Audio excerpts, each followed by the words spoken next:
स्वागत है तुहाडा पंजाबी आवाज़ रेडियो इंडिया ते। सब तो पहला खबरसार पंजाब दी पत्रकार जसविंदर सिंह बिट्टा होना दे नाल। जसविंदर सिंह जी, स्वागत है तुहाडा पंजाबी आवाज़ दे विच। जी बहुत मेहरबानी गोरेवाल साहब और सारे सुनने वाले नूं प्यार भरी निੱਘੀ सत श्री अकाल, आदाब, नमस्कार। सानू जिथे भी जेडे भी प्लेटफॉर्म ते सुन रहे ने सारिਆਂ ਨੂੰ बहुत सत्कार। शुरू करते हैं गल सिद्धू मूसेवाला दे लेटेस्ट गाने तो SYL ते ਉਹਨੂੰ बैन कर दिता गया। कुछ कलाकारां ने ਉਹਦੇ बारे गलबात की है, पर की पॉलिटिशियंस ने पंजाब दे विच कोई ਉਹਦਾ जिक्र किया?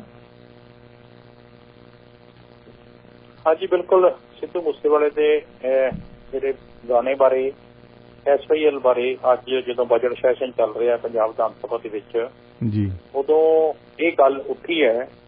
ਸੁਖਪਾਲ ਸਿੰਘ ਖਹਿਰਾ ਜਿਹੜੇ ਨੇ ਕਾਂਗਰਸ ਦੇ ਵਿਧਾਇਕ ਨੇ ਭੁਲੱਥ ਤੋਂ ਬੀਬੀ ਜਗੀਰ ਕੌਰ ਨੂੰ ਜਿਨ੍ਹਾਂ ਨੇ ਹਰਾਇਆ ਹੈ, ਉਹਨਾਂ ਨੇ ਸਿੱਧੂ ਮੂਸੇਵਾਲੇ ਦੇ ਜਿਹੜੇ SYL ਗੀਤ ਨੂੰ YouTube ਦੇ ਉੱਤੇ ਬੈਨ ਕਰਨ ਦੇ ਉੱਤੇ ਔਰ ਇਸ ਸੰਬੰਧੀ ਕਿਸਾਨ ਏਕਤਾ ਮੋਰਚਾ ਦਾ ਟਰੈਕਟਰ ਟੂ ਟਵਿੱਟਰ ਜਿਹੜਾ ਅਕਾਊਂਟ ਹੈ ਉਹ ਬੈਨ ਕਰਨ ਦਾ ਮੁੱਦਾ ਵੀ ਚੁੱਕਿਆ ਹੈ। ਔਰ ਇਸੇ ਸੰਬੰਧੀ ਉਹਨਾਂ ਨੇ ਆਖਿਆ ਵੀ ਨਿੰਦਾ ਮਤਾ ਜਿਹੜਾ ਵਿਧਾਨ ਸਭਾ ਲੈ ਕੇ ਆਵੇ। ਔਰ ਮੁੱਖ ਮੰਤਰੀ ਪੰਜਾਬ ਭਗਵੰਤ ਮਾਨ ਨੇ ਵੀ ਕਿਹਾ ਕਿ ਜੇਕਰ ਕੋਈ ਆਵਾਜ਼ ਬੰਦ ਕੀਤੀ ਜਾਂਦੀ ਹੈ ਤਾਂ ਅਸੀਂ ਇਸ ਦੇ ਖਿਲਾਫ ਹੈ, ਕਿਉਂਕਿ ਦੇਸ਼ ਦੇ ਵਿੱਚ ਜਿਹੜਾ ਫਰੀडम ਆਫ ਸਪੀਚ ਜਿਹੜਾ ਸੰਵਿਧਾਨਕ ਅਧਿਕਾਰ ਹੈ। ਔਰ ਇਸੇ ਸੰਬੰਧੀ ਉਹਨਾਂ ਨੇ ਆਖਿਆ ਕਿ ਅਸੀਂ ਜਿਹੜਾ ਇਹ ਮਤਾ ਵੀ ਲੈ ਕੇ ਆਵਾਂਗੇ। ਦੂਜਾ ਇੱਕ ਨਵੀਂ ਖਬਰ ਇਹਦੇ ਵਿੱਚ ਇਹ ਵੀ ਹੈ ਜੀ ਕਿ ਸਿੱਧੂ ਮੂਸੇਵਾਲਾ ਦਾ ਜਿਹੜਾ SYL ਗੀਤ ਹੈ ਉਹ ਤੁਹਾਨੂੰ ਪਤਾ ਹੈ ਕਿ ਆਪਣਾ ਜਿਸ ਦਿਨ ਪੋਲਿੰਗ ਹੋ ਰਹੀ ਸੀਗੀ ਸ਼ਾਮ ਨੂੰ 6 ਵਜੇ ਉਹਨੂੰ ਰਿਲੀਜ਼ ਕੀਤਾ ਗਿਆ। ਰਿਲੀਜ਼ ਕਰਨ ਤੋਂ ਬਾਅਦ ਉਦੋਂ ਪਹਿਲਾਂ ਵੀ ਉਹਦੇ ਜਿਹੜੇ ਕੁਝ ਬੋਲ ਨੇ ਉਹ ਅਸੀਂ ਸੋਸ਼ਲ ਮੀਡੀਆ ਦੇ ਉੱਤੇ ਦੇਖ ਰਹੇ ਸੀਗੇ, ਸੁਣ ਰਹੇ ਸੀਗੇ। ਔਰ 20 ਜੂਨ ਨੂੰ SYL ਦਾ ਜਿਹੜਾ ਇਹ ਗੀਤ ਹੈ ਜਿਹੜਾ ਰਿਲੀਜ਼ ਤੋਂ ਪਹਿਲਾਂ ਲੀਕ ਹੋ ਜਾਣਾ, ਇਹਦੇ ਸੰਬੰਧੀ ਸਿੱਧੂ ਮੂਸੇਵਾਲੇ ਦੇ ਜਿਹੜੇ ਪਿਤਾ ਨੇ ਸਰਦਾਰ ਬਲਕੌਰ ਸਿੰਘ ਸਿੱਧੂ, ਉਹਨਾਂ ਨੇ ਅੱਜ ਮਾਨਸਾ ਥਾਣੇ ਦੇ ਵਿੱਚ ਇੱਕ ਸ਼ਿਕਾਇਤ ਵੀ ਦਰਜ ਕਰਾਈ ਹੈ। ਔਰ ਅਣਪਛਾਤੇ ਵਿਅਕਤੀ ਦੇ ਖਿਲਾਫ ਇਹ ਮਾਮਲਾ ਦਰਜ ਕੀਤਾ ਗਿਆ, ਜਿਹਦੇ ਵਿੱਚ ਉਹਨਾਂ ਨੇ ਇੱਕ ਐਪਲੀਕੇਸ਼ਨ ਲਿਖ ਕੇ SHO ਸਦਰ ਨੂੰ ਭੇਜੀ ਹੈ। ਤੇ ਉਹਨਾਂ ਨੇ ਕਿਹਾ ਕਿ ਜਦੋਂ 23 ਜੂਨ ਨੂੰ SYL ਦਾ ਵਾਲਾ ਗੀਤ ਜਿਹੜਾ ਰਿਲੀਜ਼ ਹੋਇਆ ਸੀ, ਉਸ ਤੋਂ ਬਾਅਦ ਇਹ ਕੇਂਦਰ ਸਰਕਾਰ ਦੇ ਕਹਿਣ ਤੇ YouTube ਤੋਂ ਇਹਨੂੰ ਹਟਾ ਦਿੱਤਾ ਗਿਆ ਹੈ। ਔਰ 23 ਜੂਨ ਨੂੰ ਜਦੋਂ ਇਹ ਗਾਣਾ ਰਿਲੀਜ਼ ਹੋ ਰਿਹਾ ਸੀ ਤਾਂ 20 ਜੂਨ ਨੂੰ ਇਹ ਲੀਕ ਹੋਇਆ। ਔਰ ਇਹਦੇ ਤੇ 25 ਜੂਨ ਨੂੰ ਜਿਹੜੇ ਸਿੱਧੂ ਮੂਸੇਵਾਲੇ ਦੇ ਪਿਤਾ ਨੇ ਸਰਦਾਰ ਬਲਕੌਰ ਸਿੰਘ ਸਿੱਧੂ, ਉਹਨਾਂ ਨੇ ਥਾਣੇ ਦੇ ਵਿੱਚ ਜਦੋਂ ਸ਼ਿਕਾਇਤ ਦਰਜ ਕਰਾਈ ਤੇ ਹੁਣ ਪੁਲਿਸ ਨੇ ਕੇਸ ਦਰਜ ਕੀਤਾ ਹੈ। ਔਰ ਇਹ ਜਿਹੜਾ ਮਾਨਸਾ ਪੁਲਿਸ ਨੇ ਜਿਹੜੀ FIR ਨੰਬਰ 153 ਜਿਹੜੀ 25/6/2022 ਨੂੰ ਦਰਜ ਕੀਤੀ ਹੈ ਦੁਪਹਿਰ 11:30 ਵਜੇ 23:32 ਤੇ 11:30 ਵਜੇ। ਔਰ ਇਹ ਜਿਹੜਾ ਨਾਲ ਹੀ ਉਹਨਾਂ ਨੇ ਕਿਹਾ ਕਿ ਅਸੀਂ ਇੱਕ ਵਾਰ ਅਜਿਹਾ ਕਰਨ ਵਾਲੇ ਨੂੰ ਮਾਫ ਕਰ ਦਿੱਤਾ ਸੀਗਾ, ਲੇਕਿਨ ਭਵਿੱਖ ਦੇ ਵਿੱਚ ਜੇ ਕਿਸੇ ਨੇ ਇਸ ਤਰ੍ਹਾਂ ਦੀ ਕੋਈ ਗਲਤੀ ਕੀਤੀ ਤਾਂ ਅਸੀਂ ਉਹਨੂੰ ਨਹੀਂ ਬਖਸ਼ਾਂਗੇ। ਔਰ ਨਾਲ ਹੀ ਸਿੱਧੂ ਮੂਸੇਵਾਲੇ ਦੀ ਮਾਤਾ ਨੇ ਕਿਹਾ ਕਿ ਐਸੇ ਸ਼ਰਾਰਤੀ ਵਿਅਕਤੀ ਨੂੰ ਕਦੇ ਵੀ ਜਿਹੜਾ ਮਾਫ ਨਹੀਂ ਕੀਤਾ ਜਾ ਸਕਦਾ। ਔਰ ਭਾਰਤ ਸਰਕਾਰ ਵੱਲੋਂ SYL ਦਾ ਜਿਹੜਾ ਗੀਤ ਹੈ ਇਹ ਜਦੋਂ ਬੈਨ ਕਰ ਦਿੱਤਾ ਗਿਆ, ਸਿੱਧੂ ਮੂਸੇਵਾਲੇ ਦਾ ਜਿਹੜਾ ਅਫੀਸ਼ੀਅਲ YouTube ਚੈਨਲ ਹੈ ਉਸ ਤੋਂ ਵੀ ਬੈਨ ਕਰ ਦਿੱਤਾ ਗਿਆ। ਔਰ ਇਹਦੇ ਵਿੱਚ SYL ਦੇ ਮਤਲਬ ਜਿਹੜਾ ਹਰਿਆਣੇ ਦਾ ਪਾਣੀ ਨੂੰ ਲੈ ਕੇ ਬੰਦੀ ਸਿੰਘਾਂ ਦੇ ਮੁੱਦੇ, ਔਰ ਕੇਂਦਰ ਸਰਕਾਰ ਨੇ ਇਹਨੂੰ ਜਦੋਂ ਹੁਣ ਬੈਨ ਕੀਤਾ ਤੇ ਭਾਰਤ ਦੇ ਵਿੱਚ ਜਦੋਂ ਤੁਸੀਂ ਇਹਨੂੰ ਸਰਚ ਕਰਦੇ ਹੋ ਤਾਂ ਉੱਥੇ ਆ ਜਾਂਦਾ ਵੀ ਇਹ ਕੰਟੈਂਟ ਹੈ ਜਿਹੜਾ ਇਹ ਇਸ ਜਗ੍ਹਾ ਦੇ ਉੱਤੇ ਇਸ ਕੰਟਰੀ ਦੇ ਡੋਮੇਨ ਤੇ ਮੌਜੂਦ ਨਹੀਂ ਹੈ। ਹਾਲਾਂਕਿ 2 ਦਿਨਾਂ ਦੇ ਵਿੱਚ ਉਹਨਾਂ ਨੂੰ 13 ਕਰੋੜ ਤੋਂ ਜ਼ਿਆਦਾ ਜਿਹੜੇ ਵਿਊ ਮਿਲੇ ਸੀਗੇ। ਗਾਣਾ ਇੱਕ ਟ੍ਰੈਂਡਿੰਗ ਦੇ ਵਿੱਚ ਵੀ ਆ ਗਿਆ ਸੀ। ਔਰ 26 ਦਿਨਾਂ ਬਾਅਦ ਟ੍ਰਿਬਿਊਟ ਦੇ ਤੌਰ ਤੇ ਇਹ ਗਾਣਾ ਜਿਹੜਾ ਰਿਲੀਜ਼ ਕੀਤਾ ਗਿਆ ਸੀ ਸਿੱਧੂ ਮੂਸੇਵਾਲੇ ਦੀ ਸ਼ਰਧਾਂਜਲੀ ਦੇ ਰੂਪ ਦੇ ਵਿੱਚ। ਔਰ 4 ਮਿੰਟ 9 ਸੈਕਿੰਡ ਦੇ ਇਸ ਗਾਣੇ ਦੇ ਵਿੱਚ SYL ਦਾ ਨਹਿਰ ਦਾ ਮੁੱਦਾ ਵੀ ਸੀਗਾ। ਸੋ ਇਹ 2 ਖਬਰਾਂ ਲਗਾਤਾਰ ਆ ਰਹੀਆਂ। ਇੱਕ ਤਾਂ ਇਹ ਹੈ ਕਿ ਪੰਜਾਬ ਵਿਧਾਨ ਸਭਾ ਦੇ ਵਿੱਚ ਆਵਾਜ਼ ਉੱਠੀ ਹੈ, ਅਗਨੀਪਥ ਸਕੀਮ ਦੇ ਖਿਲਾਫ ਵੀ ਆਵਾਜ਼ ਉੱਠੀ ਹੈ, ਲੇਕਿਨ ਸਿੱਧੂ ਮੂਸੇਵਾਲੇ ਦੇ SYL ਗੀਤ ਦੇ ਸੰਬੰਧੀ ਵੀ ਇਹ ਜਿਹੜੀ ਆਵਾਜ਼ ਹੈ ਅੱਜ ਉੱਠੀ ਹੈ। ਇਹਦੇ ਨਾਲ ਹੀ ਇੱਕ ਖਬਰ ਗੋਰੇਵਾਲ ਸਾਹਿਬ ਹੋਰ ਜੁੜਦੀ ਹੈ ਕਿ ਜਿਹੜੇ ਪੰਜਾਬੀ ਸਿੰਗਰ ਨੇ ਸਿੱਧੂ ਮੂਸੇਵਾਲਾ, ਉਹਨਾਂ ਦੇ ਜਿਹੜੇ ਕਰੀਬੀ ਨੇ ਸ਼ਗਨਪ੍ਰੀਤ, ਉਹ ਪੰਜਾਬ ਤੇ ਹਰਿਆਣਾ ਹਾਈ ਕੋਰਟ ਦੇ ਵਿੱਚ ਅੱਜ ਉਹਨਾਂ ਨੇ ਪਟੀਸ਼ਨ ਦਾਖਲ ਕੀਤੀ ਹੈ। 2 ਪਟੀਸ਼ਨਾਂ ਉਹਨਾਂ ਨੇ ਦਾਖਲ ਕੀਤੀਆਂ। ਸ਼ਗਨਪ੍ਰੀਤ ਬਾਰੇ ਕਿਹਾ ਜਾਂਦਾ ਕਿ ਸਿੱਧੂ ਮੂਸੇਵਾਲੇ ਦਾ ਜਿਹੜਾ ਉਹ ਮੈਨੇਜਰ ਸੀਗਾ। ਔਰ ਸ਼ਗਨਪ੍ਰੀਤ ਨੇ ਕਿਹਾ ਵੀ ਅਕਾਲੀ ਨੇਤਾ ਜਿਹੜਾ ਵਿੱਕੀ ਬਿੱਟੂ ਦਾ ਮੋਹਾਲੀ ਦੇ ਵਿੱਚ ਕਤਲ ਹੋਇਆ ਸੀ, ਉਸ ਕੇਸ ਦੇ ਵਿੱਚ ਉਹਨਾਂ ਨੇ ਜਿਹੜੀ ਇੰਟਰਮ ਬੇਲ ਮੰਗੀ ਆ, ਗਾਊਂ ਜ਼ਮਾਨਤ ਮੰਗੀ ਹੈ। ਔਰ ਉਹ ਗੈਂਗਸਟਰ ਲਾਰਸ ਤੇ ਗੋਲਡੀ ਬਰਾੜ ਤੋਂ ਕਹਿੰਦਾ ਕਿ ਮੈਨੂੰ ਇਹ ਖਤਰਾ ਹੈਗਾ ਤੇ ਹਾਈ ਕੋਰਟ ਤੋਂ ਉਹਨਾਂ ਨੇ ਸੁਰੱਖਿਆ ਮੰਗੀ ਹੈ। ਉਹਨੇ ਕਿਹਾ ਕਿ ਜਦੋਂ ਮੈਂ ਮੋਹਾਲੀ ਆਵਾਂ ਤਾਂ 에ਅਰਪੋਰਟ ਤੋਂ ਲੈ ਕੇ ਤੈਅ ਜਗ੍ਹਾ ਤੱਕ ਜਾਣ ਦੇ ਲਈ ਮੈਨੂੰ ਸਿਕਿਉਰਿਟੀ ਦਿੱਤੀ ਜਾਵੇ। ਇਸ ਪਟੀਸ਼ਨ ਦੇ ਉੱਤੇ ਹੁਣ ਸੁਣਵਾਈ ਕੱਲ ਹੋ ਸਕਦੀ ਹੈ ਜੀ। ਔਰ ਸ਼ਗਨਪ੍ਰੀਤ ਜਿਹੜਾ ਸਿੱਧੂ ਮੂਸੇਵਾਲੇ ਦੇ ਜਿੱਥੇ ਕਰੀਬੀ ਉਹਦੇ ਨਾਲ ਹੀ ਰਹਿੰਦਾ ਸੀ ਔਰ ਸਾਰੇ ਜਿੰਨੇ ਸਿੱਧੂ ਮੂਸੇਵਾਲੇ ਦੇ ਸ਼ੋਅ ਸੀ ਉਹ ਡੀਲ ਕਰਦਾ ਸੀਗਾ। ਔਰ ਪਿਛਲੇ ਸਾਲ ਅਗਸਤ ਮਹੀਨੇ ਦੇ ਵਿੱਚ ਮੋਹਾਲੀ ਦੇ ਵਿੱਚ ਜਦੋਂ ਮਿੱਠੂ ਖਿੜੇ ਦਾ ਵਿੱਕੀ ਮਿੱਠੂ ਖਿੜੇ ਦਾ ਕਤਲ ਦਾ ਇਹ ਘਟਨਾ ਵਾਪਰਦੀ ਹੈ ਤੇ ਉਦੋਂ ਇਹਦਾ ਨਾਮ ਸਾਹਮਣੇ ਆਇਆ ਸੀ ਤੇ ਉਦੋਂ ਇਹ ਵੀ ਕਿਹਾ ਜਾ ਰਿਹਾ ਸੀਗਾ ਕਿ ਦਿੱਲੀ ਪੁਲਿਸ ਦੀ ਜਾਂਚ ਦੇ ਵਿੱਚ ਇਹਦਾ ਸਬੰਧ ਹੈ ਜਿਹੜਾ ਮਿੱਠੂ ਖਿੜੇ ਕਤਲ ਦਾ ਜਿੰਮਾ ਲੈਣ ਵਾਲੇ ਜਿਹੜੇ ਗੈਂਗਸਟਰ ਨੇ ਕੌਸ਼ਲ ਚੌਧਰੀ ਉਹਦੇ ਸ਼ਾਰਪ ਸ਼ੂਟਰਾਂ ਦੇ ਨਾਲ ਹੈ। ਔਰ ਉਸ ਤੋਂ ਬਾਅਦ ਸ਼ਗਨਪ੍ਰੀਤ ਅਚਾਨਕ ਜਿਹੜਾ ਆਸਟ੍ਰੇਲੀਆ ਚਲਾ ਗਿਆ ਤਾਂ ਉੱਥੇ ਰਹਿ ਰਹੇ ਹੈ ਤੇ ਮੂਸੇਵਾਲੇ ਦੇ ਕਤਲ ਕਰਨ ਵਾਲੇ ਜਿਹੜੇ ਲਾਰਸ ਗੈਂਗ ਨੂੰ ਇਹ ਵੀ ਸ਼ੱਕ ਹੈ ਕਿ ਸ਼ਗਨਪ੍ਰੀਤ ਨੂੰ ਮੂਸੇਵਾਲਾ ਨਹੀਂ ਹੀ ਆਸਟ੍ਰੇਲੀਆ ਭੇਜਣ ਦੇ ਵਿੱਚ ਮਦਦ ਕੀਤੀ ਹੋਵੇ। ਔਰ ਦੂਜਾ ਇਹ ਵੀ ਸੰਭਾਵਨਾ ਪ੍ਰਗਟ ਕੀਤੀ ਜਾ ਰਹੀ ਹੈ ਕਿ ਇਸੇ ਰੰਜਿਸ਼ ਦੀ ਵਜ੍ਹਾ ਨਾਲ ਲਾਰਸ ਗੈਂਗ ਨੇ ਜਿਹੜਾ ਮੂਸੇਵਾਲੇ ਦਾ ਕਤਲ ਕਰਵਾਇਆ ਹੈ। ਔਰ ਸ਼ਗਨਪ੍ਰੀਤ ਤੇ ਇਹ ਵੀ ਸ਼ੱਕ ਹੈ ਕਿ ਉਹਨੇ ਮਿੱਠੂ ਖਿੜੇ ਦੇ ਕਤਲ ਕਰਨ ਵਾਲੇ ਜਿਹੜੇ ਸ਼ਾਰਪ ਸ਼ੂਟਰਾਂ ਨੂੰ ਜਦੋਂ ਉਹ ਲੁਕਣ ਦੇ ਲਈ ਕਿਤੇ ਫਿਰ ਰਹੇ ਸਨ ਤੇ ਉਹਨਾਂ ਜਗ੍ਹਾ ਦਿੱਤੀ ਜੀ। ਹੁਣ ਸਿੱਧੂ ਮੂਸੇਵਾਲਾ ਉਹਨਾਂ ਦੀ ਮੌਤ ਦਾ ਅਸਰ ਸੰਗਰੂਰ ਦੀ ਜਿਮਨੀ ਚੋਣ ਤੇ ਵੀ ਪਿਆ। ਇਹਦੇ ਨਾਲ ਸਿਮਰਨਜੀਤ ਸਿੰਘ ਮਾਨ ਜੇਤੂ ਹੋਏ। ਉਹਨਾਂ ਦੀ ਪਾਰਟੀ ਦਾ ਕੀ ਅਸਰ ਵੱਧ ਰਿਹਾ ਹੈ ਸਾਰੇ ਪੰਜਾਬ 'ਚ ਜਾਂ 1.25 ਲੱਖ ਹੀ ਹੈ ਇਕੱਲੇ? ਦੇਖੋ ਅੱਜ ਇਹੀ ਗੱਲ ਚੱਲ ਰਹੀ ਸੀਗੀ ਜਿਵੇਂ ਕੱਲ ਸਭ ਤੋਂ ਪਹਿਲਾਂ ਤਾਂ ਸਰਦਾਰ ਸੁਖਬੀਰ ਸਿੰਘ ਬਾਦਲ ਬਾਰੇ ਚਰਚਾ ਚੱਲ ਰਹੀ ਸੀ ਕਿ ਉਹ ਅਸਤੀਫਾ ਦੇਣਗੇ ਤਾਂ ਉਸ ਤੋਂ ਬਾਅਦ ਫਿਰ ਬਲਵਿੰਦਰ ਸਿੰਘ ਭੂੰਦੜ ਔਰ ਹਰਚਰਨ ਸਿੰਘ ਬੈਂਸ ਨੇ ਇੱਕ ਪ੍ਰੈਸ ਕਾਨਫਰੰਸ ਕੀਤੀ। ਉਹਨਾਂ ਨੇ ਆਖਿਆ ਵੀ ਜੰਗਾਂ ਦੇ ਵਿੱਚ ਜਰਨੈਲ ਨਹੀਂ ਬਦਲੇ ਜਾਂਦੇ, ਜੰਗਾਂ ਦੇ ਵਿੱਚ ਜਿਹੜੇ ਜੇਤੂ ਘੋੜੇ ਨਹੀਂ ਬਦਲੇ ਜਾਂਦੇ। ਉਹਨਾਂ ਨੇ ਆਖਿਆ ਕਿ ਹਾਰਾਂ ਜਿੱਤਾਂ ਬਣੀਆਂ ਕੋਈ ਗੱਲ ਨਹੀਂ, ਕਿ ਹਾਰ ਗਏ ਤਾਂ ਕੋਈ ਗੱਲ ਨਹੀਂ, ਅਸੀਂ ਸਰਵਾਈਵ ਕਰਾਂਗੇ। ਹਾਂ ਇੰਨਾ ਜ਼ਰੂਰ ਚੱਲ ਰਹੀ ਹੈ ਗੱਲ ਮੌਜੂਦਾ ਸਮੇਂ। ਕੱਲ ਬਾਪੂ ਸੂਰਤ ਸਿੰਘ ਜਿਹੜੇ ਬੰਦੀ ਸਿੰਘਾਂ ਦੀ ਰਿਹਾਈ ਲਈ ਸੰਘਰਸ਼ ਕਰ ਰਹੇ ਨੇ ਉਹਨਾਂ ਦੀ ਇੱਕ ਆਡੀਓ ਜਿਹੜੀ ਬਲਜੀਤ ਸਿੰਘ ਦਾਦੂਵਾਲ ਹਰਿਆਣਾ ਸਿੱਖ ਗੁਰਦੁਆਰਾ ਪ੍ਰਬੰਧਕ ਕਮੇਟੀ ਦੇ ਪ੍ਰਧਾਨ ਨੇ ਉਹਨਾਂ ਨਾਲ ਇੱਕ ਆਡੀਓ ਵਾਇਰਲ ਹੋ ਰਹੀ ਹੈ ਜੀ। ਉਹ ਆਡੀਓ ਮੇਰੇ ਕੋਲ ਵੀ ਪਹੁੰਚੀ ਸੀ। ਉਹਦੇ ਵਿੱਚ ਜਿਹੜੇ ਬਾਪੂ ਸੂਰਤ ਸਿੰਘ ਹੈ ਉਹ ਬਲਜੀਤ ਸਿੰਘ ਦਾਦੂਵਾਲ ਨੂੰ ਦੱਸ ਰਹੇ ਨੇ ਕਿ ਮੈਂ ਬੰਦੀ ਸਿੰਘਾਂ ਦੀ ਰਿਹਾਈ ਦੇ ਲਈ ਸਭ ਤੋਂ ਪਹਿਲਾਂ ਸੰਘਰਸ਼ ਕੀਤਾ ਉਹਦੇ ਘਰ ਬੈਠ ਕੇ ਤੇ ਮੈਨੂੰ ਇਹਨਾਂ ਨੇ ਬੰਦੀ ਬਣਾ ਦਿੱਤਾ। ਤੇ ਦੂਜਾ ਜਿਹੜੀ ਹੁਣ ਪਿੱਛੇ ਸ੍ਰੀ ਅਕਾਲ ਤਖ਼ਤ ਸਾਹਿਬ ਦੇ ਹੁਕਮਾਂ ਦੇ ਉੱਤੇ ਸ਼੍ਰੋਮਣੀ ਗੁਰਦੁਆਰਾ ਪ੍ਰਬੰਧਕ ਕਮੇਟੀ ਤੇ ਦਿੱਲੀ ਸਿੱਖ ਗੁਰਦੁਆਰਾ ਪ੍ਰਬੰਧਕ ਕਮੇਟੀ ਦੀ ਡਿਊਟੀ ਲੱਗੀ ਸੀ ਕਿ ਬੰਦੀ ਸਿੰਘਾਂ ਦੀ ਰਿਹਾਈ ਲਈ ਤੁਸੀਂ ਚਾਰਾਜੋਈ ਕਰੋ। ਤਾਂ ਉਸ ਤੋਂ ਪਹਿਲਾਂ ਜਦੋਂ ਮਨਜਿੰਦਰ ਸਿੰਘ ਸੜਸਾ ਬੀਜੇਪੀ ਵਿੱਚ ਜੁਆਇਨ ਕੀਤਾ ਸੀ ਤੇ ਉਹਨਾਂ ਨੇ ਕਿਹਾ ਸੀਗਾ ਕਿ ਮੇਰਾ ਇੱਕੋ ਹੀ ਏਮ ਹੈ ਵੀ ਜਿਹੜੇ ਬੰਦੀ ਸਿੰਘਾਂ ਦੀ ਰਿਹਾਈ ਕੀਤੀ ਜਾਵੇ ਔਰ ਭਾਈ ਗੁਰਬਖਸ਼ ਸਿੰਘ ਖੈੜਾ, ਦਵਿੰਦਰਪਾਲ ਸਿੰਘ ਭੁੱਲਰ, ਭਾਈ ਜਗਤਾਰ ਸਿੰਘ ਰਾਜਵਾਨਾ ਇਹਨਾਂ ਨੂੰ ਰਿਹਾ ਕਰਾ ਕੇ ਮੈਂ ਹਰਿਮੰਦਰ ਸਾਹਿਬ ਮੱਥਾ ਟਿਕਾਉਣ ਲਈ ਜਾਵਾਂ ਤਾਂ ਮੇਰੇ ਲਈ ਸਾਰਾ ਕੁਝ ਇਹੀ ਹੈ ਕਿ ਮੇਰਾ ਇਹ ਟਾਰਗੇਟ ਪੂਰਾ ਹੋਵੇ।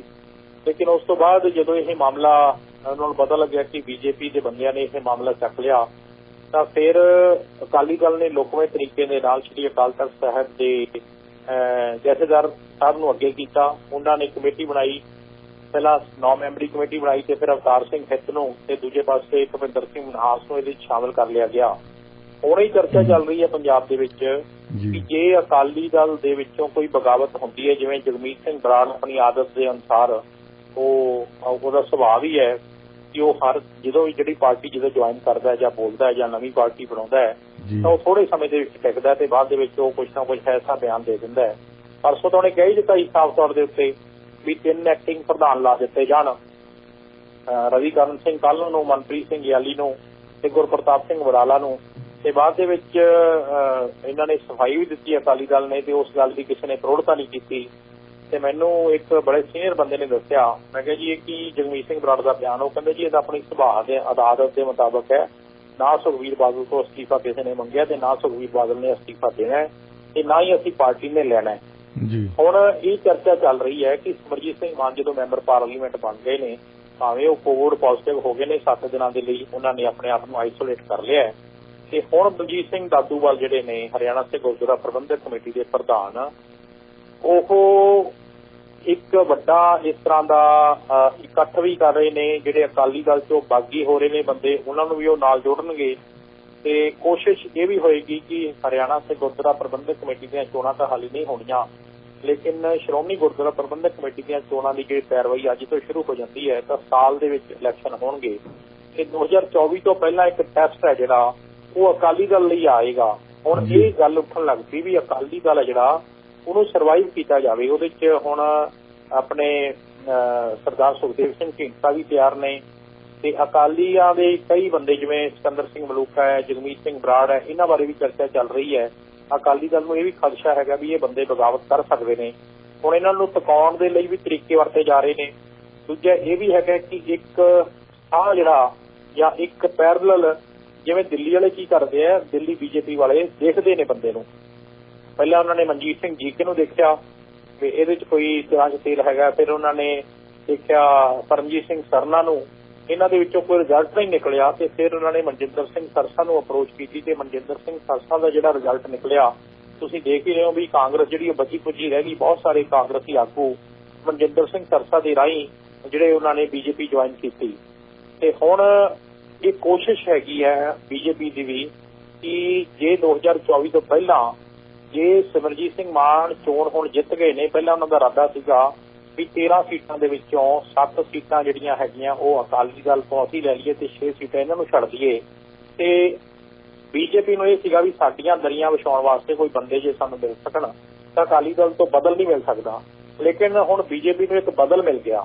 ਬਦਲ ਕੀ ਹੈ ਕਿ ਸਰਦਾਰ ਸਿਮਰਜੀਤ ਸਿੰਘ ਮਾਨ, ਬਲਜੀਤ ਸਿੰਘ ਦਾਦੂਵਾਲ ਤੇ ਜਿਹੜੇ ਹੋਰ ਜਿਹੜੀਆਂ ਪੰਥ ਤੋਂ ਜਿਹੜੀਆਂ ਟੁੱਟੀਆਂ ਹੋਈਆਂ ਸ਼ਖਸੀਅਤਾਂ ਨੇ, ਜੇ ਉਹਨਾਂ ਦੇ ਉੱਤੇ ਸਮਝੌਤਾ ਇਸ ਗੱਲ ਤੇ ਵੀ ਹੋ ਸਕਦਾ ਵੀ ਜੇ ਤੁਸੀਂ ਪਾਰਲੀਮੈਂਟ ਦਾ ਇਲੈਕਸ਼ਨ ਲੜਨਾ ਹੈ ਤੇ ਉਦੋਂ ਪਹਿਲਾਂ ਤੁਸੀਂ ਸ਼੍ਰੋਮਣੀ ਕਮੇਟੀ ਦੀਆਂ ਚੋਣਾਂ ਕਰਾ ਕੇ ਦੇਖ ਲਿਓ ਤੇ ਪਤਾ ਲੱਗ ਜਾਊਗਾ ਕਿ ਬਾਦਲ ਕਿੰਨੇ ਪਾਣੀ 'ਚ ਹੈ। ਅੱਜ ਬਾਦਲ ਸਾਹਿਬ ਦੀ ਜਿਹੜੀ ਪੋਜੀਸ਼ਨ ਹੈ, ਸਰਦਾਰ ਸੁਖਬੀਰ ਸਿੰਘ ਬਾਦਲ ਦੀ, ਸਰਦਾਰ ਪ੍ਰਕਾਸ਼ ਸਿੰਘ ਬਾਦਲ ਦੀ, ਉਹ ਪਾਰਟੀ ਦੇ ਵਿੱਚ ਬੜੀ ਵੱਡੀ ਬਗਾਵਤ ਹੋਣ ਦੇ ਕਗਾਰ ਤੇ ਹੈ। ਲੇਕਿਨ ਹਾਲੇ ਉਹ ਮੌਕਾ ਨਹੀਂ ਬਣ ਰਿਹਾ ਕਿਉਂਕਿ ਕੋਈ ਇਲੈਕਸ਼ਨ ਨੇੜੇ ਨਹੀਂ। ਜੇ ਕੋਈ ਇਲੈਕਸ਼ਨ ਨੇੜੇ ਹੁੰਦੀ ਤਾਂ ਤੁਸੀਂ ਜ਼ਰੂਰ ਦੇਖਦੇ। ਹੁਣ ਜੇ ਸ਼੍ਰੋਮਣੀ ਕਮੇਟੀ ਦੀ ਇੱਕ ਇਲੈਕਸ਼ਨ ਸਾਨੂੰ ਨਜ਼ਰ ਆ ਰਹੀ ਹੈ ਤੇ ਸਿਮਰਜੀਤ ਸਿੰਘ ਮਾਨ ਦੀ ਅਗਵਾਈ ਦੇ ਵਿੱਚ ਅਕਾਲੀ ਦਲ ਇਕੱਠਾ ਵੀ ਹੋ ਸਕਦਾ ਹੈ। ਜਿਵੇਂ ਪਹਿਲਾਂ ਇਹ ਗੱਲ ਕਹਿੰਦੇ ਸੀ ਸਰਦਾਰ ਸੁਖਬੀਰ ਸਿੰਘ ਬਾਦਲ ਨੇ ਸਿਮਰਜੀਤ ਸਿੰਘ ਮਾਨ ਨੂੰ ਇੱਕ ਟਰੈਪ ਦੇ ਵਿੱਚ ਫਸਾਉਣ ਦੀ ਕੋਸ਼ਿਸ਼ ਕੀਤੀ ਕਿ ਤੁਸੀਂ ਜੀ ਅਗਲੀ ਵਾਰੀ ਜਿਹੜਾ ਮਰਜ਼ੀ ਇਲੈਕਸ਼ਨ ਲੜਿਓ, ਉਂਗਲ ਰੱਖਿਓ, ਅਸੀਂ ਤੁਹਾਨੂੰ ਜਿਤਾ ਦਿਆਂਗੇ ਤੇ ਇਸ ਵਾਰੀ ਸਾਨੂੰ ਤੁਸੀਂ ਘੱਟੋ ਘੱਟ ਹਮਾਇਤ ਕਰ ਦਿਓ। ਪਰ ਉਸ ਟਰੈਪ ਦੇ ਵਿੱਚ ਸਿਮਰਜੀਤ ਸਿੰਘ ਮਾਨ ਨਹੀਂ ਫਸੇ। ਜੇ ਕਿਤੇ ਸਿਮਰਜੀਤ ਸਿੰਘ ਮਾਨ ਉਸ ਟਰੈਪ ਦੇ ਵਿੱਚ ਫਸ ਜਾਂਦੇ ਤਾਂ ਫਿਰ ਤੁਸੀਂ ਇਹ ਸਮਝ ਲੈਂਦੇ ਕਿ ਜਿਹੜੀਆਂ ਕਮਲਜੀਤ ਕੌਰ ਰਾਜੋਆਣਾ ਨੂੰ ਜਿੰਨੀਆਂ ਵੋਟਾਂ ਪਈਆਂ ਉਦੋਂ ਘੱਟ ਵੋਟਾਂ ਸਿਮਰਜੀਤ ਸਿੰਘ ਮਾਨ ਨੂੰ ਪੈਣੀਆਂ ਸੀ। ਦੂਜਾ ਸਿੱਧੂ ਮੂਸੇਵਾਲੇ ਦਾ ਕਤਲ ਹੋ ਜਾਣਾ, ਸੰਦੀਪ ਸਿੱਧੂ ਦਾ ਕਤਲ ਹੋ ਜਾਣਾ ਔਰ ਇਹ ਦੋਨੇ ਘਟਨਾਵਾਂ ਨੇ। ਤੇ ਤੀਜਾ ਪੰਜਾਬ ਦੇ ਲੋਕਾਂ ਨੇ ਸਾਫ਼ ਤੌਰ ਦੇ ਉੱਤੇ ਚਾਹੇ ਹਿੰਦੂ ਹੈ, ਚਾਹੇ ਮੁਸਲਮਾਨ ਹੈ, ਚਾਹੇ ਸਿੱਖ ਹੈ, ਚਾਹੇ ਈਸਾਈ ਹੈ, ਉਹਨਾਂ ਨੇ ਇਹ ਗੱਲ ਤਹਈਆ ਕਰ ਲਿਆ ਵੀ ਜੇ ਦਿੱਲੀ ਇਹ ਕਹਿੰਦੇ ਹੈ ਕਿ ਅਸੀਂ ਧੱਕੇ ਨਾਲ ਪੰਜਾਬ ਦੇ ਉੱਤੇ ਜਾਂ ਪੰਜਾਬੀਆਂ ਦੇ ਉੱਤੇ ਕੋਈ ਚੀਜ਼ ਨੂੰ ਲਾਗੂ ਕਰਨਾ ਹੈ ਤਾਂ ਅਸੀਂ ਨਹੀਂ ਹੋਣ ਦੇਣਾ। ਚਾਹੇ ਉਹ ਹਿੰਦੂ ਭਾਈਚਾਰੇ ਨੇ ਵੋਟਾਂ ਪਾਈਆਂ ਹੋਣ, ਚਾਹੇ ਈਸਾਈ ਭਾਈਚਾਰੇ ਨੇ, ਚਾਹੇ ਮੁਸਲਿਮ ਭਾਈਚਾਰੇ ਨੇ। ਜਿਹੜਾ ਸੰਗਰੂਰ ਹਲਕੇ ਦੇ ਲੋਕਾਂ ਨੇ ਵੋਟਾਂ ਪਾਈਆਂ ਉਹਨਾਂ ਨੇ ਇੱਕ ਪੰਜਾਬੀ ਸਮਝ ਕੇ ਪਾਈਆਂ। ਉਹਨਾਂ ਨੇ ਧਰਮ ਦੇ ਆਧਾਰ ਦੇ ਉੱਤੇ, ਜਾਤ ਦੇ ਆਧਾਰ ਦੇ ਉੱਤੇ ਜਾਂ ਤੁਸੀਂ ਇਹ ਕਹਿ ਲਓ ਵੀ ਖਾਲਿਸਤਾਨ ਦੇ ਨਾਂ ਦੇ ਉੱਤੇ, ਇਸ ਨਾਂ ਦੇ ਉੱਤੇ ਵੋਟਾਂ ਨਹੀਂ ਪਈਆਂ। ਉਹ ਵੋਟਾਂ ਇਹ ਪਈਆਂ ਵੀ ਜੇ ਤੁਸੀਂ ਪੰਜਾਬ ਨੂੰ ਥ੍ਰੈਟ ਕਰਦੇ ਹੋ, ਜੇ ਪੰਜਾਬ ਨੂੰ ਤੁਸੀਂ ਥ੍ਰੈਟ ਕਰਦੇ ਹੋ, ਜੇ ਪੰਜਾਬ ਨੂੰ ਤੁਸੀਂ ਅਣਗੌਲਿਆਂ ਕਰਦੇ ਹੋ ਤਾਂ ਅਸੀਂ ਪੰਜਾਬੀਆਂ ਦੇ ਲਈ, ਅਸੀਂ ਪੰਜਾਬ ਦੇ ਵਿੱਚ ਰਹਿਣਾ ਹੈ, ਅਸੀਂ ਇਹ ਅਮਨ ਕਾਨੂੰਨ ਜਿਹੜਾ ਭਾਈਚਾਰਾ ਸਾਂਝ ਹੈ ਸਾਡੀ, ਇਹਨੂੰ ਕਾਇਮ ਰੱਖਣੀ ਹੈ। ਪਰ ਇਸ ਮੁੱਦੇ ਤੇ ਉਹ ਵੋਟਾਂ ਪਈਆਂ।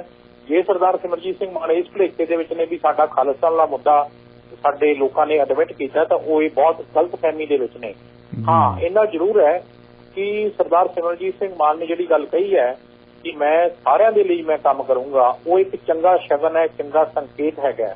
ਲੇਕਿਨ ਜਿੱਥੇ ਆਮ ਆਦਮੀ ਪਾਰਟੀ ਹੁਣ ਲੋਕ ਸਭਾ ਦੇ ਵਿੱਚ ਉਹਦੀ ਸਮਾਪਤੀ ਹੋ ਗਈ ਹੈ ਤੇ ਆਮ ਆਦਮੀ ਪਾਰਟੀ ਨੂੰ ਵੀ ਅੱਜ ਜਿਵੇਂ ਹੁਣ ਬਜਟ ਸੈਸ਼ਨ ਦੇ ਵਿੱਚ ਵੀ ਇਹਨਾਂ ਨੂੰ ਕਾਫੀ ਗੱਲਾਂ ਕੀਤੀਆਂ ਇਹਨਾਂ ਨੇ। ਲੇਕਿਨ ਜੇ ਤੁਸੀਂ ਬਜਟ ਸੈਸ਼ਨ ਦੇ ਨਜ਼ਰ ਮਾਰੋ, ਮੇਰੇ ਕੋਲ ਇੱਕ reserve bank of India the report ਅੱਜ ਹੀ ਮੈਂ ਉਹ ਫਾਈਂਡਿੰਗ ਫੈਕਟਸ ਲਿਆਂਦੇ ਹੈ, ਮੈਂ ਪੜ੍ਹ ਰਿਹਾ ਸੀਗਾ। ਜੇ ਸਾਨੂੰ ਪੰਜਾਬ ਨੂੰ ਜੇ 1 ਲੱਖ ਰੁਪਈਆ ਸਾਨੂੰ ਇਨਕਮ ਹੈ ਤਾਂ ਸਾਨੂੰ 53 ਰੁਪਈਏ ਦੇਣੇ ਪੈ ਰਹੇ ਨੇ ਕਰਜ਼ੇ ਦੇ ਤੇ ਸਾਡੇ ਪੱਲੇ ਜਿਹੜਾ ਹੈਗਾ ਤੁਸੀਂ ਆਪੇ ਹਿਸਾਬ ਲਾ ਲਓ ਵੀ ਸਾਡੇ ਕੋਲ 47 ਰੁਪਈਏ ਸਾਡੇ ਪੱਲੇ ਰਹਿ ਜਾਂਦੇ ਆ। ਤੇ ਹਰਿਆਣਾ ਜਿਹੜਾ ਸਾਡੇ ਤੋਂ ਗਵਾਂਢੀ ਸੂਬਾ ਹੈਗਾ ਪੁਰੇਵਾਲ ਸਾਹਿਬ, ਹਰਿਆਣੇ ਦੇ ਵਿੱਚ ਜੇ ਲੱਖ ਰੁਪਈਆ ਕਮਾਈ ਹੈ ਸਰਕਾਰ ਨੂੰ ਤਾਂ 35,000 ਰੁਪਈਆ ਕਰਜ਼ਾ ਹੈ। ਸਾਡੇ ਤੋਂ ਉੱਤੇ ਹੈਗਾ ਅਰੁਣਾਚਲ ਪ੍ਰਦੇਸ਼ ਤੇ ਸਾਡੇ ਤੋਂ ਉਸ ਤੋਂ ਉੱਤੇ ਹੈਗਾ ਜੰਮੂ ਕਸ਼ਮੀਰ। ਅਸੀਂ ਥੱਲੇ ਤੀਜੇ ਨੰਬਰ ਤੇ ਹੈਗੇ ਆ।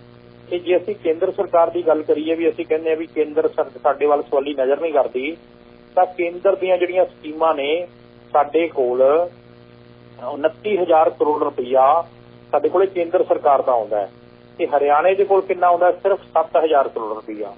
ਸਾਡੇ ਨਾਲੋਂ 3 ਗੁਣਾ ਵੱਧ ਪੈਸੇ ਜਿਹੜੇ ਹੈਗੇ ਨੇ, 3 ਗੁਣਾ ਘੱਟ ਪੈਸੇ ਹਰਿਆਣੇ ਕੋਲ ਆਉਂਦੇ ਆ।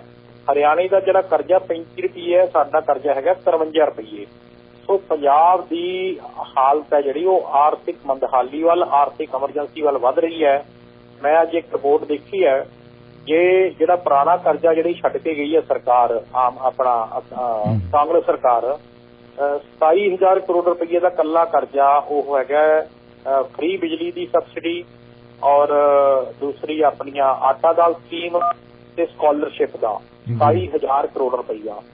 ਕੈਪਟਨ ਅਮਰਿੰਦਰ ਸਿੰਘ ਨੂੰ ਲਾਉਣਾ ਤੇ ਚਰਨਜੀਤ ਸਿੰਘ ਚੰਨੀ ਨੂੰ ਪੰਜਾਬ ਦਾ ਮੁੱਖ ਮੰਤਰੀ ਬਣਾਉਣਾ ਸਾਨੂੰ ਇੰਨਾ ਭਾਰੀ ਪਿਆ, ਮੈਂ ਸ਼ਬਦਾਂ 'ਚ ਬਿਆਨ ਨਹੀਂ ਕਰ ਸਕਦਾ। ਜੇ ਤੁਸੀਂ ਉਹ ਰਿਪੋਰਟ ਪੜ੍ਹੋ ਤਾਂ ਉਹ ਰਿਜ਼ਰਵ ਬੈਂਕ ਆਫ ਇੰਡੀਆ ਦੀ ਜਿਹੜੀ ਸਟੇਟ ਫਾਈਨਾਂਸ ਰਿਪੋਰਟ ਹੈਗੀ ਹੈ, ਜੇ ਉਹਦੇ 'ਚ ਤੁਸੀਂ ਦੇਖੋ ਤਾਂ ਤੁਸੀਂ ਮੱਥੇ ਦੇ ਹੱਥ ਮਾਰੋਗੇ ਵੀ ਅਸੀਂ ਪੰਜਾਬ ਨੂੰ ਕਿਹੜੇ ਖੂਹ ਛੱਡ ਦਿੱਤਾ। ਜੇ ਕੇਂਦਰ ਨੇ ਸਾਡੇ ਤੋਂ ਹੱਥ ਖੁੱਚ ਲਿਆ ਜਾਂ ਮੈਚਿੰਗ ਗ੍ਰਾਂਟ ਨਾ ਦਿੱਤੀ ਤਾਂ ਮੈਨੂੰ ਨਹੀਂ ਲੱਗਦਾ ਜਿਹੜੀ ਸਰਕਾਰ ਹੈ ਉਹ ਵਿੱਤੀ ਐਮਰਜੈਂਸੀ ਉਹਨੂੰ ਕਦੇ ਵੀ ਲਾਉਣੀ ਪੈ ਸਕਦੀ ਹੈ। ਇਸੇ ਕਰਕੇ ਅੱਜ 5-6 ਦਿੱਲੀ ਦਾ ਮਾਡਲ, ਦਿੱਲੀ ਦੇ ਉੱਤੇ ਸਿਰ ਦੇ ਉੱਤੇ ਕਰਜ਼ਾ ਕਿੰਨਾ ਜੀ? ਲੱਖ ਰੁਪਏ ਮਗਰ 2500 ਰੁਪਇਆ ਕਿਸ਼ਤ ਦੇਣੀ ਹੈ ਦਿੱਲੀ ਨੇ, ਤੇ ਅਸੀਂ ਦੇਣੀ ਹੈ ਲੱਖ ਰੁਪਏ ਮਗਰ 53,000 ਰੁਪਇਆ। ਸੋ ਦਿੱਲੀ ਵਾਲਾ ਮਾਡਲ ਨਾ ਪੰਜਾਬ 'ਚ ਲਾਗੂ ਹੋਣਾ ਹੈ। ਜਿਹੜੀ ਤੁਸੀਂ ਗੱਲ ਕਰਦੇ ਹੋ ਵੀ ਸਿਮਰਜੀਤ ਸਿੰਘ ਮਾਨ ਦੀ ਅਗਵਾਈ ਦੇ ਵਿੱਚ, ਬਲਜੀਤ ਸਿੰਘ ਦਾਦੂਵਾਲ ਦੀ ਅਗਵਾਈ ਦੇ ਵਿੱਚ ਜਾਂ ਜਿਹੜੇ ਬੀਜੇਪੀ ਦੇ ਜਿਹੜੇ ਆਗੂ ਨੇ ਉਹਨਾਂ ਦੀ ਅਗਵਾਈ ਦੇ ਵਿੱਚ ਜੇ ਅਕਾਲੀ ਦਲ ਇਕੱਠਾ ਹੋ ਗਿਆ ਤਾਂ ਸਰਦਾਰ ਸੁਖਬੀਰ ਸਿੰਘ ਬਾਦਲ, ਸਰਦਾਰ ਪ੍ਰਕਾਸ਼ ਸਿੰਘ ਬਾਦਲ ਜਿਉਂਦੇ ਜੀ ਇਹ ਗੱਲ ਦੇਖ ਕੇ ਜਾਣਗੇ ਜਿਹੜਾ ਹਾਲ ਹੁਣ ਤੱਕ ਅਸੀਂ ਸਰਦਾਰ ਸਿਮਰਜੀਤ ਸਿੰਘ ਮਾਨ ਬਾਰੇ ਸੋਚਦੇ ਰਹੇ ਹਾਂ ਜੀ।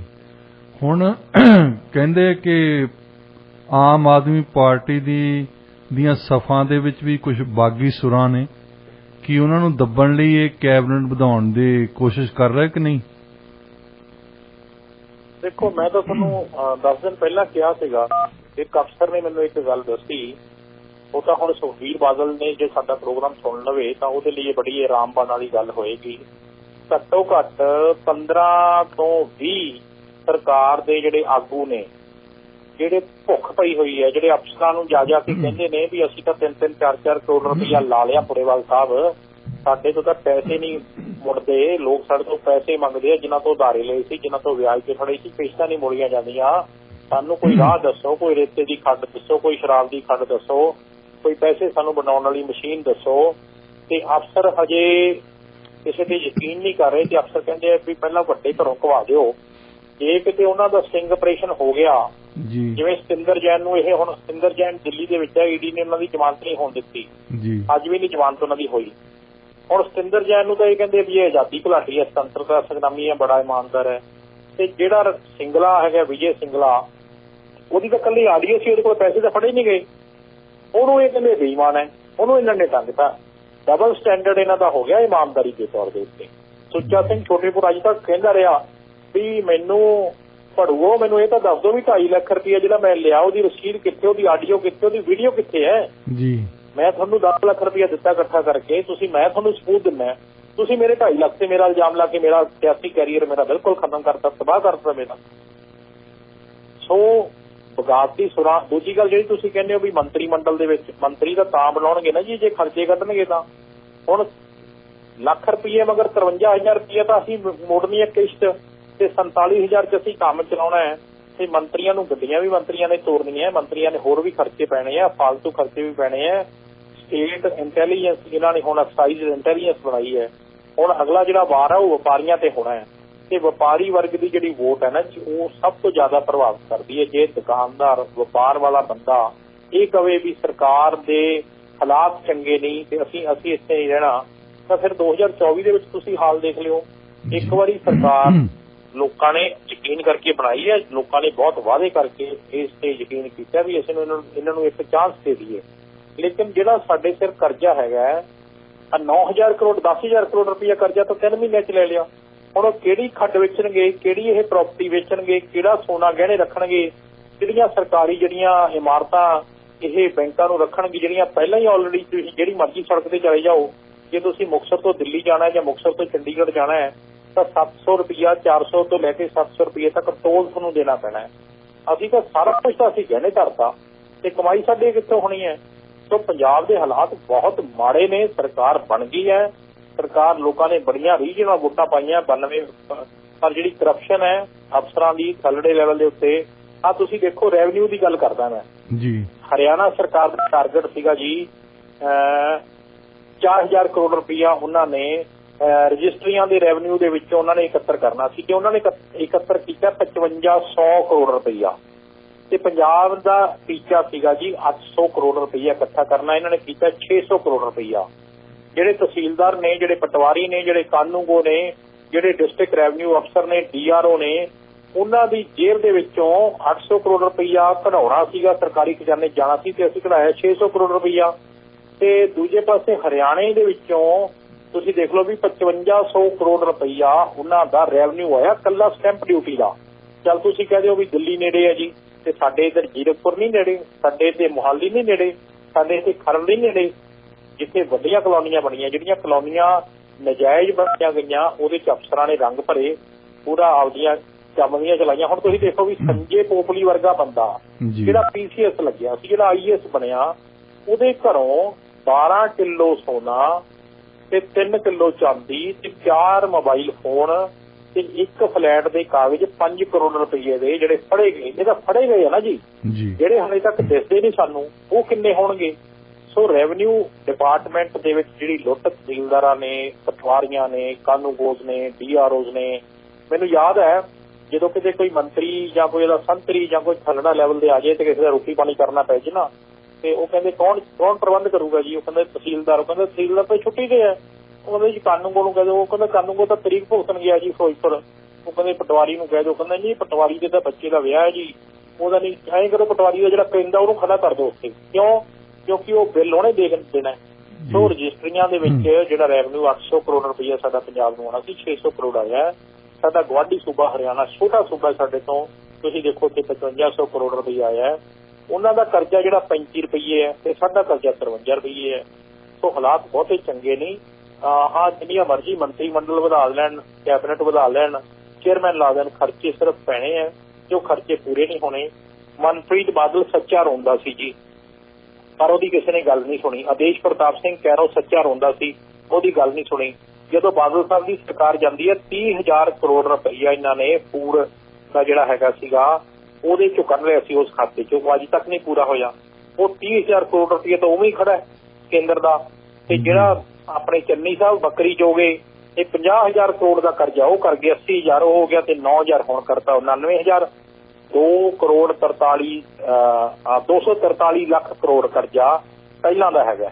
5 ਸਾਲਾਂ ਨੂੰ ਮੈਂ ਸਮਝਦਾ ਵੀ ਦੁੱਗਣਾ ਕਰਜ਼ਾ ਹੋਊਗਾ ਪੰਜਾਬ ਦੇ ਸਿਰ, ਤੇ ਸਟੇਟ ਵਿਕਾਊ ਹੋਊਗੀ। ਤੇ ਇਹ ਸਟੇਟ ਵਿਕਾਊ ਹੋ ਸਕਦੀ ਹੈ ਜੇ ਕੇਂਦਰ ਸਰਕਾਰ ਨੇ ਅੱਜ ਹੱਥ ਖਿੱਚ ਲਿਆ ਤੇ ਅੱਜ ਹੀ ਸਟੇਟ ਵਿਕਾਊ ਹੋ ਜੂ ਜੀ।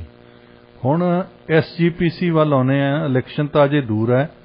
ਇਹਨਾਂ ਨੇ ਅਫਗਾਨਿਸਤਾਨ ਨੂੰ ਇੱਕ ਵਫਦ ਭੇਜਣਾ, ਉਹਦਾ ਮੰਤਵ ਕੀ ਹੈ? ਦੇਖੋ, ਮਿਨੋਰਟੀ ਸਟੇਟਸ ਹੈ ਸਾਡੇ ਕੋਲ ਅਫਗਾਨਿਸਤਾਨ ਦੇ ਵਿੱਚ ਜੀ। ਉੱਥੇ ਇਮਾਰਤਾਂ ਨੇ, ਇਤਿਹਾਸਿਕ ਇਮਾਰਤਾਂ ਨੇ, ਪਰ ਉੱਥੇ ਸਿੱਖਾਂ ਦੀ ਆਬਾਦੀ ਜਿਹੜੀ ਬਹੁਤ ਘੱਟ ਗਈ। ਪਿੱਛੇ ਵੀ ਤੁਹਾਨੂੰ ਯਾਦ ਹੋਣਾ ਹੈ ਜਦੋਂ ਪਹਿਲਾਂ ਅਫਗਾਨਿਸਤਾਨ ਦੇ ਵਿੱਚ ਹੁਣ ਤੱਕ 4 ਹਮਲੇ ਹੋ ਚੁੱਕੇ ਨੇ। 4 ਹਮਲਿਆਂ ਦੇ ਵਿੱਚ ਸਿੱਖ ਭਾਈਚਾਰਾ ਜਿਹੜਾ ਹੈਗਾ ਉੱਥੇ ਉਹਨਾਂ ਦੀ ਹਮਲਿਆਂ ਦਾ ਮਾਰ ਝੱਲੀ ਹੈ। 2 ਸਿੱਖ ਨੌਜਵਾਨ ਪਿੱਛੇ ਉਹਨਾਂ ਦੀ ਡੈਥ ਹੋਈ ਹੈ। ਮੈਨੂੰ ਯਾਦ ਹੈ ਅੱਜ ਤੋਂ 6 ਮਹੀਨੇ ਪਹਿਲਾਂ ਜਦੋਂ 2 ਜਹਾਜ਼ ਭਰ ਕੇ ਭੇਜੇ ਗਏ ਸੀ, ਵਿਕਰਮਜੀਤ ਸਿੰਘ ਸਾਹਨੀ ਨੇ ਆਪਦੀ ਜੇਬ ਚੋਂ ਖਰਚਾ ਦਿੱਤਾ ਸੀ ਕਿ ਉਹ ਦਿੱਲੀ ਆ ਕੇ ਰਹੇ ਸੀ। ਅੱਜ ਵੀ 1 ਸਾਲ ਦਾ ਜਿਹੜਾ ਉਹਨਾਂ ਨੂੰ ਜਿਹੜਾ ਰੁਜ਼ਗਾਰ ਦੇ ਪੈਸੇ ਔਰ ਉਹਨਾਂ ਨੂੰ ਜਿਹੜਾ ਰਿਹਾਇਸ਼ ਦੇ ਪੈਸੇ ਔਰ ਕਿਰਾਇਆ ਜਿਹੜਾ ਘਰਾਂ ਦਾ ਔਰ ਲੰਗਰ ਪ੍ਰਸ਼ਾਦਾ ਉਹ ਪ੍ਰਬੰਧ ਕੀਤਾ ਹੋਇਆ ਹੈ ਸਾਨੇ ਇੰਟਰਨੈਸ਼ਨਲ ਵਿਕਰਮਜੀਤ ਸਿੰਘ ਸਾਹਨੀ ਨੇ। ਤੇ ਹੁਣ ਇਹਨਾਂ ਦਾ ਮਕਸਦ ਇਹ ਹੈ ਕਿ ਉੱਥੇ ਜਾ ਕੇ ਅਸੀਂ ਉਸ ਗੁਰੂ ਘਰ ਦੀ ਸਾਰ ਲੈਣੀ ਹੈ, ਇਮਾਰਤ ਬਣਾਉਣੀ ਹੈ। ਕੱਲ੍ਹ ਬਲਜੀਤ ਸਿੰਘ ਦਾਦੂਵਾਲ ਨੇ 10 ਲੱਖ ਰੁਪਈਆ ਉਸ ਰਾਸ਼ੀ ਦੇ ਵਿੱਚ ਐਲਾਨ ਵੀ ਕੀਤਾ ਹੈ ਔਰ ਗੁਰੂ ਗ੍ਰੰਥ ਸਾਹਿਬ ਜੀ ਦੇ ਪਾਵਨ ਸਰੂਪ ਇੱਥੇ ਲੈ ਕੇ ਆਉਣੇ ਹੈ। ਜਿਹੜੇ ਵਿਦੇਸ਼ ਮੰਤਰੀ ਨੇ ਜੈ ਸ਼ੰਕਰ, ਉਹਨਾਂ ਨਾਲ ਵੀ ਰਾਬਤਾ ਹੋਇਆ। ਸ਼੍ਰੋਮਣੀ ਗੁਰਦੁਆਰਾ ਪ੍ਰਬੰਧਕ ਕਮੇਟੀ ਦਾ ਦਿੱਲੀ ਤੇ ਗੁਰਦੁਆਰਾ ਪ੍ਰਬੰਧਕ ਕਮੇਟੀ ਨੇ ਵੀ ਇੱਕ ਬਾਕਸ ਮਿਲਿਆ ਹੈ। ਸੋ ਧਾਰਮਿਕ ਤੌਰ ਤੇ ਮਿਨੋਰਟੀ ਦੇ ਵਿੱਚ ਹੈ ਉੱਥੇ ਸਿੱਖ, ਪਾਕਿਸਤਾਨ ਦੇ ਵਿੱਚ ਵੀ ਇਸੇ ਤਰ੍ਹਾਂ ਦੇ ਜਿਹੜੇ ਸਿੱਖ ਮਿਨੋਰਟੀ ਦੇ ਵਿੱਚ ਹੈ ਉਹਨਾਂ ਦੀ ਸਾਰ ਲੈਣ ਦੇ ਲਈ ਔਰ ਵਿਸ਼ਵ ਪੱਧਰ ਦੇ ਉੱਤੇ ਇਹ ਮੈਸੇਜ ਦੇਣ ਦੇ ਲਈ ਕਿ ਪੰਜਾਬੀ ਜਿਹੜੇ ਸਿੱਖ ਨੇ ਕਿਤੇ ਵੀ ਉਹਨਾਂ ਦੀ ਦੁੱਖ ਦਰਦ ਹੋਵੇ ਤੇ ਸ਼੍ਰੋਮਣੀ ਗੁਰਦੁਆਰਾ ਪ੍ਰਬੰਧਕ ਕਮੇਟੀ ਸਿੱਖਾਂ ਦੀ ਜਿਹੜੀ ਨੁਮਾਇੰਦਾ ਜਥੇਬੰਦੀ ਹੈ, ਇਸ ਕਰਕੇ ਉਹਨਾਂ ਨੇ ਆਪਣਾ ਫਰਜ਼ ਸਮਝਿਆ ਹੋਇਆ ਇਹ ਜਿਹੜੀ ਡਿਮਾਂਡ ਕੀਤੀ ਜੀ। ਹੁਣ ਫਾਈਨਲੀ ਅਸੀਂ ਗੱਲ ਕਰਦੇ ਹਾਂ ਅਗਨੀਪਥ ਦੀ। ਇਹ ਹੁਣ ਡੈਮੋਨਸਟ੍ਰੇਸ਼ਨਸ ਖਤਮ ਹੀ ਹੋ ਗਈਆਂ ਜਾਂ ਅਜੇ ਜਾਰੀ ਆ? ਨਹੀਂ, ਥੋੜੀ ਜਗ੍ਹਾ ਤੇ ਹੈਗਾ ਜੀ। ਜਿਵੇਂ ਅੱਜ ਪੰਜਾਬ ਵਿਧਾਨ ਸਭਾ ਦੇ ਵਿੱਚ ਮੰਗ ਉੱਠੀ ਹੈ ਕਿ ਤੁਸੀਂ ਇਹਦੇ ਖਿਲਾਫ ਜਿਹੜਾ ਮਤਾ ਪਾਓ ਔਰ ਪੰਜਾਬ ਵਿਧਾਨ ਸਭਾ ਦੇ ਵਿੱਚ SYL ਦਾ ਜਿਹੜਾ ਗੀਤ ਬੰਦ ਹੋਇਆ ਹੈ ਔਰ ਸਿੱਧੂ ਮੂਸੇਵਾਲੇ ਦੇ ਕਤਲ ਦੇ ਸੰਬੰਧੀ ਔਰ ਅਗਨੀਪਥ ਜਿਹੜੀ ਯੋਜਨਾ ਹੈਗੀ ਹੈ ਗਵਰਨਮੈਂਟ ਆਫ ਇੰਡੀਆ ਦੀ ਜਿਹੜੀ ਸ਼ੁਰੂ ਕੀਤੀ ਹੈ, ਉਹ ਕਾਂਗਰਸ ਨੇ ਅੱਜ ਇਹ ਮਤਾ ਲਿਆਂਦਾ ਸੀਗਾ ਕਿ ਅਗਨੀਪਥ ਜਿਹੜੀ ਯੋਜਨਾ ਹੈ ਇਹਦੇ ਖਿਲਾਫ ਇੱਕ ਮਤਾ ਲਿਆਂਦਾ ਜਾਵੇ। ਬੀਜੇਪੀ ਨੇ ਇਸ ਗੱਲ ਦਾ ਵਿਰੋਧ ਕੀਤਾ ਹੈ। ਸ਼ਿਮਲਾ ਦੇ ਵਿੱਚ NSUI ਨੇ ਵੀ ਪ੍ਰਦਰਸ਼ਨ ਕੀਤਾ ਹੈ। ਦਿੱਲੀ ਦੇ ਵਿੱਚ ਵੀ ਅਗਨੀਪਥ ਯੋਜਨਾ ਦੇ ਵਿਰੋਧ ਦੇ ਦੌਰਾਨ ਜਿਹੜੀ ਗ੍ਰਿਫਤਾਰੀਆਂ ਹੋਈਆਂ ਵਰਕਰਾਂ ਦੀ ਜਿਹੜੀ ਰਿਹਾਈ ਦੀ ਮੰਗ ਕੀਤੀ ਗਈ ਹੈ ਔਰ ਕਾਂਗਰਸ ਨੇ ਆਖਿਆ ਕਿ ਅਗਨੀਪਥ ਯੋਜਨਾ ਦੇ ਵਿਰੋਧ ਦੇ ਵਿੱਚ ਅਸੀਂ ਸੱਤਿਆਗ੍ਰਹਿ ਸ਼ੁਰੂ ਕਰ ਰਹੇ ਹਾਂ ਔਰ ਨੌਜਵਾਨਾਂ ਦੇ ਹਿੱਤਾਂ ਦੇ ਵਿੱਚ ਉਹਨਾਂ ਨੇ ਆਖਿਆ ਕਿ ਭਾਜਪਾ ਸਰਕਾਰ ਤੁਰੰਤ ਇਸ ਯੋਜਨਾ ਨੂੰ ਜਿਹੜੀ ਵਾਪਸ ਲਵੇ। ਸੋ ਕਈ ਥਾਵਾਂ ਤੇ ਵਿਰੋਧ ਜਿਹੜਾ ਹੋ ਵੀ ਰਿਹਾ ਔਰ ਜਿਹੜੇ ਥਾਂ ਤੇ ਹੁਣ ਜਿਵੇਂ ਲੁਧਿਆਣੇ ਵਿਰੋਧ ਹੋਇਆ ਸੀ ਤੇ ਲੁਧਿਆਣੇ ਵਾਲੇ ਸਾਰੇ ਬੰਦਿਆਂ ਦੀ ਜਿਹੜਾ ਉਹਨਾਂ ਨੇ ਜਿਹੜੀਆਂ ਵੀਡੀਓ ਫੁਟੇਜ ਹੈ ਉਹ ਜਦੋਂ ਚੈੱਕ ਕੀਤੀਆਂ ਤੇ ਉਹਨਾਂ ਦੇ ਮੁਕੱਦਮੇ ਦਰਜ ਹੋਏ ਤੇ ਉਹ ਪਤਾ ਲੱਗਿਆ ਕਿ ਉਹ ਪ੍ਰੀ ਪਲਾਨਡ ਸੀ। ਕਿਸੇ ਜਗ੍ਹਾ ਤੋਂ ਮੈਸੇਜ ਆਇਆ ਸੀ ਕਿ ਉਹ ਬੰਦਿਆਂ ਨੂੰ ਫਾਈਨਲੀ ਇਹ ਕਿਹਾ ਗਿਆ ਸੀਗਾ ਕਿ ਤੁਹਾਨੂੰ ਇੰਨੇ ਪੈਸੇ ਦਿੱਤੇ ਜਾਣਗੇ। ਉਹ ਕਹਿੰਦੇ ਸਾਨੂੰ ਤਾਂ ਪਤਾ ਹੀ ਨਹੀਂ ਮਸਲਾ ਕੀ ਸੀਗਾ। ਇਸ ਕਰਕੇ ਕੁਝ ਐਸੇ ਸਿਰਫਿਰੇ ਲੋਕ ਵੀ ਨੇ ਜਿਹੜੇ ਅਮਨ ਕਾਨੂੰਨ ਸ਼ਾਂਤੀ ਭੰਗ ਕਰਨ ਦੇ ਇੱਛੁਕ ਨੇ ਔਰ ਇਸ ਆੜ ਦੇ ਵਿੱਚ ਰਹਿੰਦੇ ਨੇ। ਸੋ ਕੁਝ ਥਾਵਾਂ ਤੇ ਵਿਰੋਧ ਹੋ ਰਿਹਾ ਸੀ, ਲੇਕਿਨ ਦੂਜੇ ਪਾਸੇ ਹਵਾਈ ਸੈਨਾ ਦੇ ਵਿੱਚ 5800 ਰਜਿਸਟ੍ਰੇਸ਼ਨ ਹੋਈਆਂ। ਲਗਾਤਾਰ ਰਜਿਸਟ੍ਰੇਸ਼ਨ ਹੋ ਵੀ ਰਹੀ ਹੈ। 30 ਤਰੀਕ ਤੱਕ ਇਹ ਜਿਹੜੀ ਰਜਿਸਟ੍ਰੇਸ਼ਨ ਹੋ ਰਹੀ ਹੈ ਅਗਨੀਪਥ ਯੋਜਨਾ ਦੇ ਲਈ। ਬਹੁਤ ਸਾਰੇ ਨੌਜਵਾਨ ਅਪਲਾਈ ਵੀ ਕਰ ਰਹੇ ਹਨ। ਜਸਵਿੰਦਰ ਸਿੰਘ ਜੀ, ਤੁਹਾਡਾ ਬਹੁਤ ਸ਼ੁਕਰੀਆ ਜੀ। ਧੰਨਵਾਦ।